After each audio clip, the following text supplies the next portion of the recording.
Greetings everyone. நம்ம daily banking and SSC point of வியூல current affairs questions பார்த்துட்டு இருக்கோம். இன்னைக்கு என்ன கொஸ்டின்ஸ் இருக்கு அப்படிங்கிற பார்ப்போம். First question, which wild life sanctuary is chosen for project cheetah of the Kuno national park அப்படின்னு கேட்டிருக்காங்க. ஸோ ஃபர்ஸ்ட் ப்ராஜெக்ட் சீட்டா அப்படிங்கிறது வந்து நமக்கு ஆப்பிரிக்கன் கண்ட்ரீஸ்லேருந்து சவுத் ஆஃப்ரிக்கா, நமீபியா அங்கெல்லாம் இருந்து நமக்கு சீட்டாஸை இந்தியாவுக்கு கொண்டு வந்து இந்தியாவில் இருக்கக்கூடிய நேஷனல் பார்க்ஸில் இன்ட்ரடியூஸ் பண்ணுறதா அந்த ஸ்கீம். ஓகேங்களா? ஸோ ஃபஸ்ட்டு ப்ராஜெக்ட் சீட்டாவில் வந்து நம்ம சீட்டா சைடு வாங்கிட்டு வந்து எங்கே விட்டுருப்போம் அப்படின்னா கியூனோ நேஷனல் பார்க், மத்திய பிரதேசில் இருக்கக்கூடிய கியூனோ நேஷனல் பார்க்கில் விட்டுருப்போம். ஸோ அடுத்தது கென்யா கிட்ட இருந்து நம்ம சீட்டாஸை வாங்க போகிறோம். சரிங்களா? ஸோ ட்ரான்ஸ்ஃபர் பண்ண போகிறாங்க. கென்யாவிலிருந்து எந்த வைல்ட் லைஃப் சான்ச்சுரிக்கு வரப்போகுது அப்படின்னு பார்த்தோம்னா நமக்கு மத்திய பிரதேசில் இருக்கக்கூடிய காந்தி சாகர் வைல்ட் லைஃப் சான்ச்சுரிக்கு தான் எடுத்துட்டு வர போறாங்க. சரிங்களா?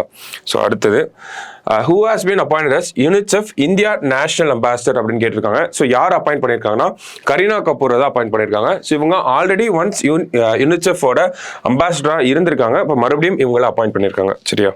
அடுத்தது, which country has sent a spacecraft to collect samples from the dark side of the moon and bring them back to earth அப்படின்னு கேட்டிருக்காங்க. ஓகேவா?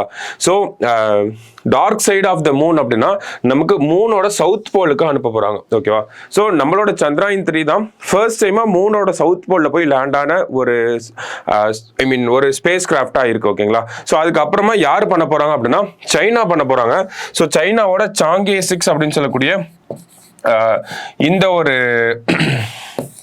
ஸ்பேஸ் கிராஃப்ட் தான் என்ன பண்ண போகுதுன்னா மூனோட சவுத் போல் போய் அங்கிருந்து சாம்பிள்ஸை கலெக்ட் பண்ணிட்டு திரும்பி ஏர்த்துக்கு வர போறாங்க. ஸோ இதுதான் அந்த மிஷன் 53 days நடக்கும் அப்படிங்கிறத சொல்லியிருக்காங்க. 53 daysக்குள்ள இந்த ஓவரால் மிஷனே கம்ப்ளீட் ஆயிடும். ஓகேவா?